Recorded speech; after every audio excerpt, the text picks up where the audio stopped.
It's finally here. College football is back. None of that week 0 stuff. It's officially the first week of college football, and I'm here to talk about it. Well, technically, not all the games have been played. There's still a Labor Day game, but it's going to be Notre Dame against Louisville. We all know who's going to win that game. Go Cardinals. So, yeah, let's talk about it. I think the biggest takeaway from this is, holy crap, I'm just so happy the sport is back. A lot of ups and downs for, Nebraska. Kind of weird, can't really get it in the shot. And Iowa State. Now, I'm not going to go fully in depth on those because I will be talking about them on Loud Sports, the Loud and Opinionated Sports Podcast. I'll definitely be going full bore there. So you're not going to get an entirely full rundown on the Nebraska and Iowa State. So just accept that, okay? I got another thing for that. And another change to the show. Usually I'd run down the whole top 10 and talk about them. I don't really want to do that because it's week 1. Now, I'm not going to say I'm going to completely ditch that format, but just because week 1, not every team plays a tough opponent. Especially Alabama, who has had a track record of scheduling strong opponents, but because they do these things so many years in advance, they kind of got burnt by it last year when they played Louisville, and they're going to get burnt by it again this year by playing Duke. They won 42-3 because Duke's doesn't. I mean, even if they had Daniel Jones, it might have been like 42-17 maybe. So I mean that scheduling wasn't the best. I'm also really annoyed that they played on a neutral site. Nick Saban, are you ever going to play an opening season game that isn't on a neutral site? I'm not going to, so quit asking. Yes, I'm still using that stupid joke from last year. And then you have Clemson, who actually on Thursday played an ACC opponent, but I'm going to be completely honest with you, and I know I might anger some ACC fans out there. Clemson is the only team in your conference. I'm sorry. Maybe Miami, but there's a huge gap. There's Clemson, a gigantic, like Grand Canyon size gap, and then everybody else in the ACC. Don't get mad at me. Don't at me. You know it's true. And Georgia Tech, they're not the same team. Paul Johnson's gone. Who knows what they're going to be doing? So that's out of the question. I mean, Oklahoma had Houston, but again, this isn't the same Houston team that beat them a few years ago. There's no Tom Herman. There's Dana Holgorsen, which honestly, if you're going from Tom Herman to Dana Holgorsen, I still would take Tom Herman, even though I don't really think Texas is back. Definitely quote me on that one. They won their game too, but it was Louisiana Tech. You see what I mean? Like, there's not a lot of winners here. I mean, Ohio State played. God, who did Ohio State play? That's just proving my point. So the main things I want to be talking about today are something that I did not expect to be talking about at all. First up, let's talk about pretty much the main topic of today's show, the mighty Mountain West. The reason I say that is because the Mountain West won 4 games against Power 5 conferences. You're saying that's impossible. Jake, show your work. All right, here's Nevada against Purdue on Thursday night. With 3 seconds left from 56 yards out. Does he have it?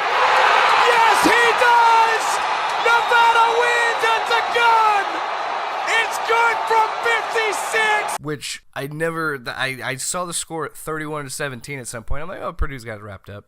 Guess not. That looks like a team that's going to be very much like 4th place in the Big Ten West. Go great. And then it keeps rolling because we have Wyoming against Missouri. So if they get it to a 3rd down, we'll see. Chambers keeps it. Chambers finds a seam on the left side. It's wide open in Wyoming again.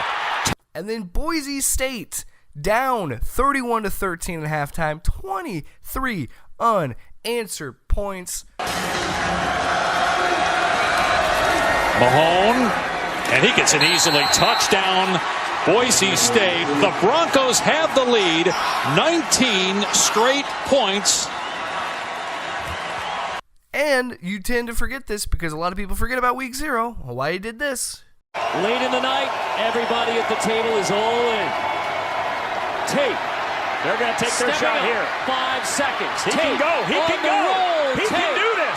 He's going to have to lead. 10. He stops short. And Hawaii wins by a yard. Every single one of those Mountain West teams were down double digits and found a way to win those games. The only team that couldn't come from behind and win was Fresno State against USC. I'm impressed with the Mountain West. I really am. I think going against competition. Now, I understand the teams that they played. I mean, you got Arizona, you've got Purdue, you've got Missouri, Florida State. These aren't the best teams in those Power 5 conferences. I totally understand that. But just simply the fact that they were down double digits in those games and all those teams managed to win those games says a lot about their conference and their conference depth. I'm actually very surprised that a group of 5 conference like this can handle a Power 5. Personally, I think the Mountain West should just replace the Pac-12 because the Pac-12 had another bad week. And Colorado beat Colorado State, but we'll get to the other one that I want to talk about.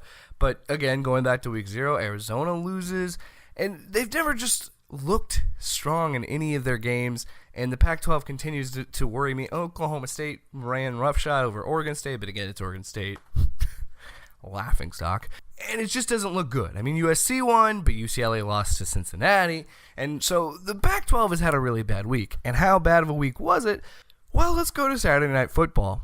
And stop me if you heard this one on this show before, but Oregon had a strong chance to win a game, and they botched it.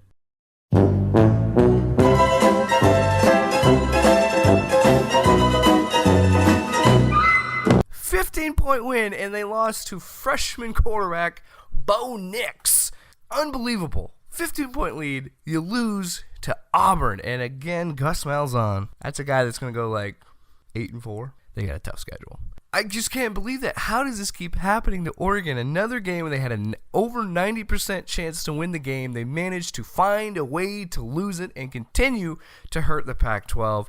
It's a long season. I still think Justin Herbert is a potential Heisman candidate, and it's a long season. Or I think Oregon can rebound and possibly still win their division and win the Pac-12. But, oh, man, that's just on national television like that to just completely blow it when they dominated the whole game. The whole game they were dominating, and then they managed to lose. I mean, it's just unbelievable. Ugh. All right, so let's get to the Homer section. I know it's later in the episode, and this is probably a little bit longer of an episode. It's the first week, man. We got a lot of storylines going out there. So let's talk about Nebraska. Go Big Red. I'm sorry. I have to do it every time I talk about them. Nebraska took on South Alabama, and again, this is going to be a full breakdown. You got to listen to Loud Sports for that. But this is going to be a kind of overview of what happened. South Alabama comes in. Nebraska 9-1 against Sun Belt teams. Their only loss was last year against Troy.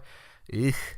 Troy was a good team. I'm trying to remove that from my brain. Anyway, the long and short of it is the defense and special teams carried Nebraska to a victory, and I don't think the Huskers have been able to say that in a long time. So, looking on the bright side of things, when your defense takes care of this, that's awesome. Negative side, Adrian Martinez I almost said Taylor Martinez, and if you're a Husker fan, you know what I'm talking about and how scary of a Freudian slip that is. When Adrian Martinez has all the hype going behind him into this game leading up to this, it sucks that he doesn't have the game that you wanted. But they still won, and they won by 2 touchdowns. I think people tend to forget that because they were a 30, almost 40-point favorite in this game. So granted, they didn't play up to their expectations, but it's the first week. You improve the most from week 1 to week 2. Same thing for Iowa State. Holy cow, UNI, props to them. They are a very strong FCS school, but if you're Iowa State and you're still on the rise, it's not going to look good for you when you're currently the dark horse that can maybe win the Big 12. Doesn't help your case when you have to go 3 overtimes in FCS school, but they still won the game, and they still have a bye week going into playing Iowa for the Cyhawk game. I will be at the Cyhawk game, so expect some field reports at some point for this show at the Cyhawk game. Depends on how drunk I'm going to get. So that was week 1 of college football. I can't wait for the rest of the season, man. I'm just excited. A lot of stuff happened. Big shout out to the Mountain West. I honestly think we should put out an idea. We take the Power 5, we take the Group of 5, right? And I think the worst team from the Power 5 gets dropped down to a Group of 5, and the best team from the Group of 5 gets moved to the Power 5. Just saying, it's an idea. We could take out the Pac-12, put in the Mountain West. I'm here for it. I really am. So props to them. And a matter of fact, Mountain West, I said so much nice things about you. I'm going to keep doing it. I have a new segment for this week.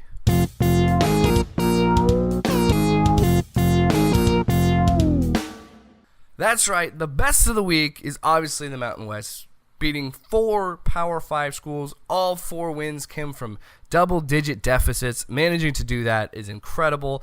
Only one of them was on the road, but still, congratulations, Mountain West. You're the best of the week.